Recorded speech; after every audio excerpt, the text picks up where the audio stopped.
Thanks to Greenworks, Australia's ultimate battery-powered garden brand. I'm trying to get onto the team at Greenworks. I need a mower. Apparently you need to plug it in. Yeah. I don't need a tractor. I need a mower. But thank you anyway.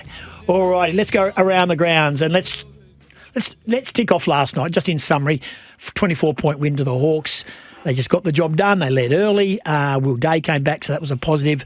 Not a lot to like about Carlton, 4-goal win. No, fast start, did the damage early, and they never really caught up from that. Some good signs for the Hawthorn Football Club. James Sicily back to his best. He had the 25 disposals. And in the forward line, some X-Factor players that I think are going to play a part if they do make the finals in Mitch Lewis and Kel Shadir. 2 goals between them. A couple of big marks from Kel Shadir, and Jack Gunston just keeps on getting it done. Jarman Impey, any chance, Tim? Yes, All-Australian? Terrific. It's a tough position this year, All-Australian. You've got Zorko's in. Ash is probably there. I don't think Whitfield's there. Jordan Clark's got to be Jordan close. Clark is the other one that's problem with really Jordan close. Clark is in Perth. So he's got to be in the mix. But Carlton, disappointing. Given what was on the line with Doherty and Wiedering, there was a lack of spirit. They missed tackles, poor skill, outworked. But it's the same old Carlton that we see every single week. They are good in the clearances. They smash them at clearances. But in the end, they can't score. 9 goals, ball movement poor, skill poor. And maybe that's why Charlie Curnow wants out, is because he's the goal kicker, but they're just not giving him a chance to score often enough. Let's go to the first game. There's 2 games tonight. It's quite bizarre, really. Hooley, Caddy and Goldstein in for Dersma, May and Vistini. Buslinger and Baker come in for the Dogs.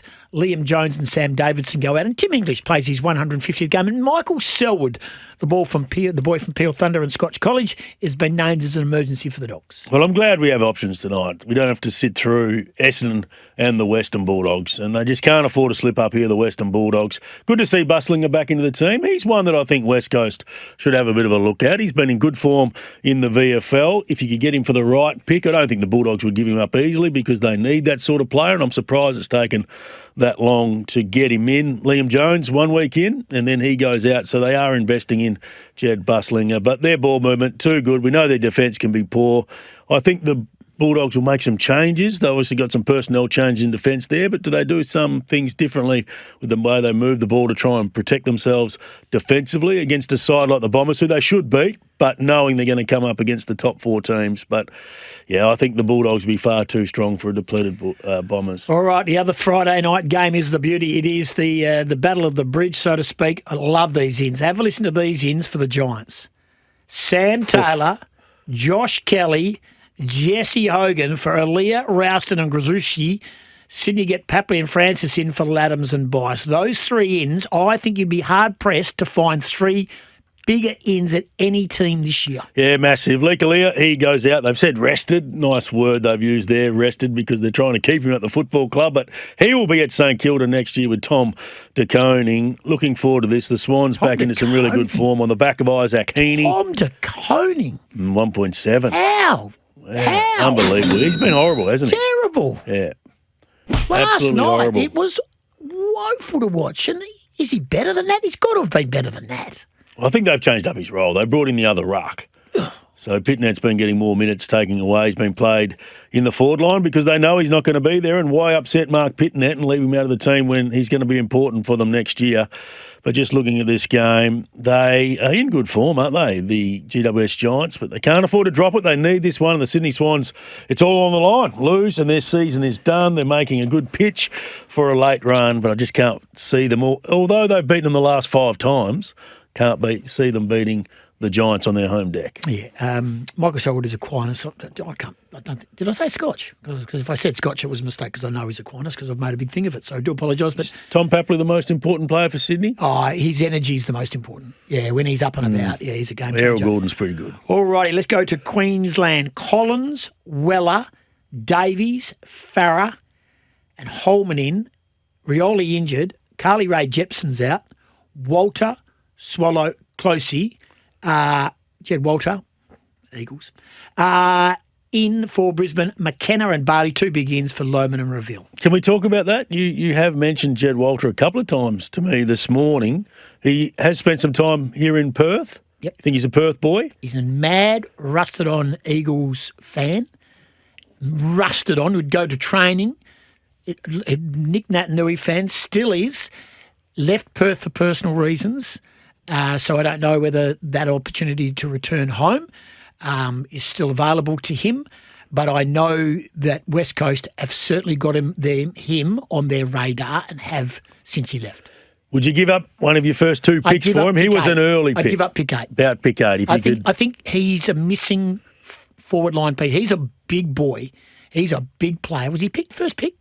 He was 2 or 3. Yeah. But he's one of those academies. He could have gone 1. Correct. But just didn't get bid on early. I just think he's a terrific talent, and I think he will be a very handy piece. And I would, because if you go to pick 8 and you go and get another hopeful forward, you're still going to be waiting 2 or 3 years. He's had a couple of years in the system, and I think he would be a good fit if West Coast is keen on him. But yes, they'd have to give up pick 8. And a lot of people, you don't give up your first round picks, but what are you going to do? As I said, go back to the draft and try and find one, but you've already got one here. Well, if Harley left, you'd have something like pick 8 that you could use, which makes a bit of sense. You get a mature body in.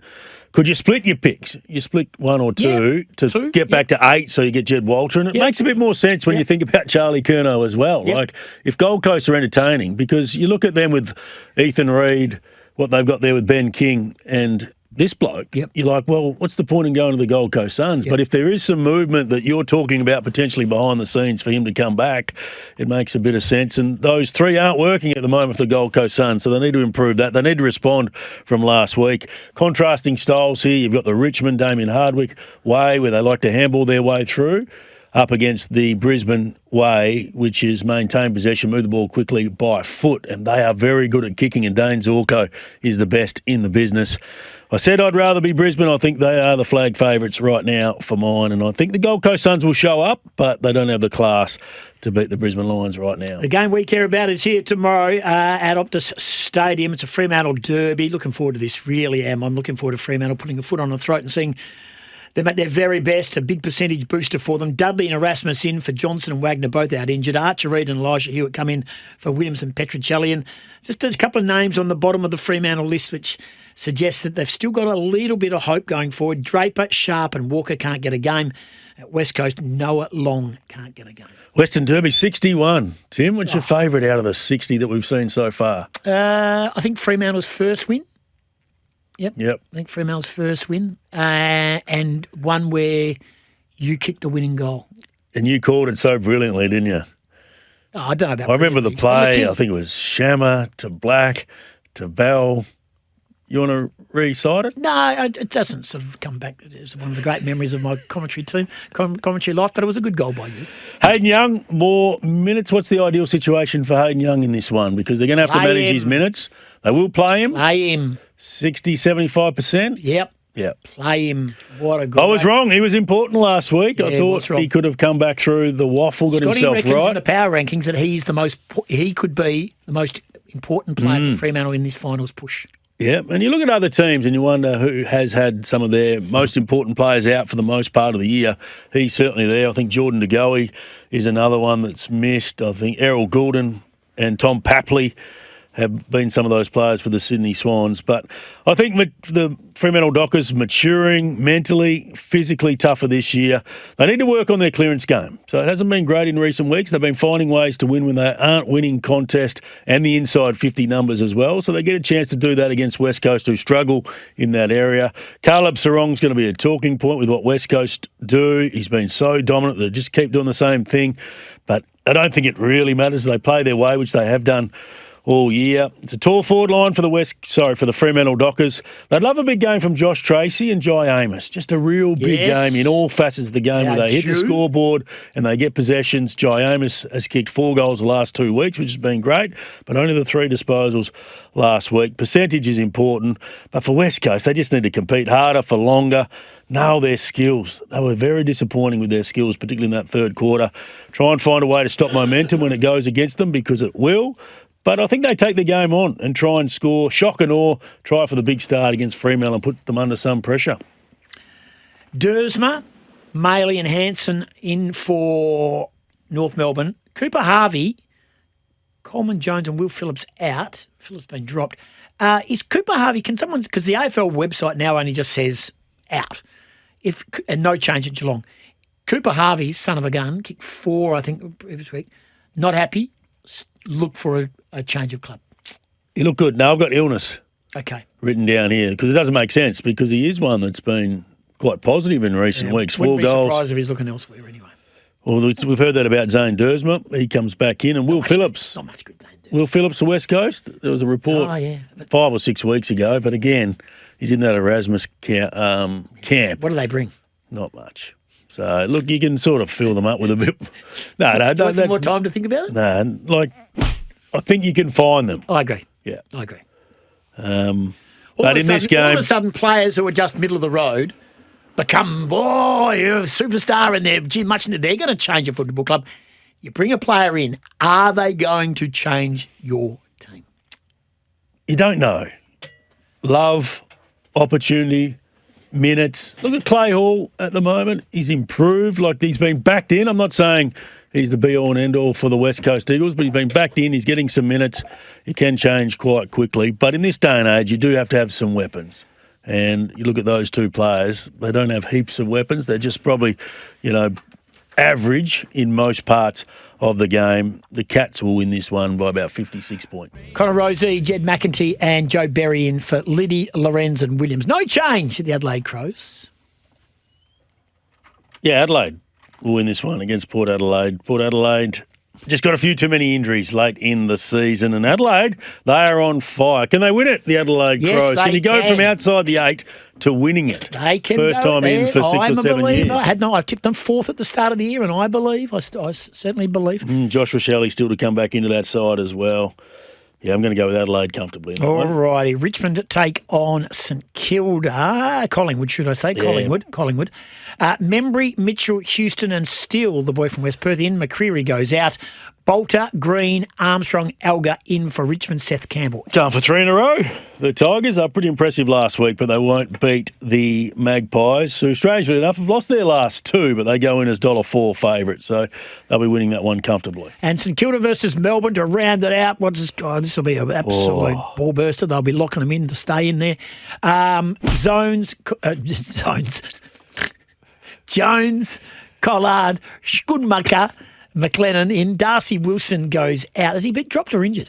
He's been dropped again, Darcy Wilson. So one of their young talent, high draft picked, has been out of the team a couple of times this year under Ross Lyon. Sparrow, Spargo, Howes, Adams, Petty, and Jai Cully, if he plays, will debut. Debuting this weekend. May, Sharp and Tholstrup go out. Did I hear Jonathan Brown had a bit of a crack at Ross Lyon and said the media over there, gun shy. But you did. But did you hear? I think John had been on the tins. He'd been over in the States. Vegas. So we'll get it up. Have a listen. Got a bit of liquid courage. Oh, mate. He doesn't need any courage because he's a big, bad old Johnny Brown. But have a listen to Johnny Brown. He's about to, this was him on his own podcast, just giving a little bit of a wacko diddly-o. And then Kane Corns come out and said to Browning, well, that's all very well to whack the media, but why don't you whack Ross yourself? Why are you whacking the media for not whacking him when you have a chance to whack him? Ross Lyon. Yeah. The super coach. Yeah. Regardless, never won a premiership. Now, they're very close to Essendon on the ladder, so Brad Scott cops a heap of shit. But St Kilda sort of gets away with it because of the Ross Lyon aura. All the journalists, we know in our industry, all the journalists are shit scared of Ross Lyon. Should he be coming under more heat? Anyway, there it is. Oh, come on, Jono, be stronger than that. He should be. Absolutely. 5 wins, and from what they promised, I wonder whether they're just rethinking that decision. Do you think they'll make a change, Tim, at the end of next year? What? Ross Lyon? Yeah, Corey Enright step in at the end of next year. Well, who made him super coach in the future? Oh, he's been around for a long time, Corey. Apparently on the AFL team sheet it says Darcy Wilson's injured. Anyway. Who are you tipping? Melbourne, St Kilda? Melbourne. Alrighty. We did that for the wonderful team at Greenworks. More power, more fun from backyard to the great outdoors. Australia's ultimate battery power garden, Brad. We're going to go to the Eagles camp next. We've got a the Derby press conference the day before the Derby. It's an interesting one. At midday today. That's very... Well, I might have come down the last shower, but I always thought it was a couple of days before. And they hold the trophy up. You might as well just give it to Justin. I think you're right. It's normally a couple of days before, but the Derby's normally most of the time on a Sunday, isn't it? I would give Justin Longmuir and say, mate, you just take that trophy and put it in your car because that's going your way. Just wrap it up, put it on display. Take it down and put it in your trophy cabinet down there in Fremantle with all your other trophies. With your London Cup. Toolkit Depot. That is an ordinary comment. 10% off almost everything is on now. Matt Flynn next. All right, Hase, you've literally, just to reaffirm your tips, here we go. Tonight, Essendon Bulldogs. Bulldogs. GWS Sydney. GWS. Gold Coast Lions. Lions. Fremantle West Coast. Fremantle by 50 points. And Caleb Sarong to win the medal goes to 5, but also shortens in the Brownlow market. North Melbourne Geelong. Geelong. Adelaide Port Adelaide. Adelaide. Richmond Collingwood. Collingwood. St Kilda Melbourne. Toss of the coin, but going to go Melbourne. Hase, enjoy your day. See you at the footy tomorrow. Look forward to it.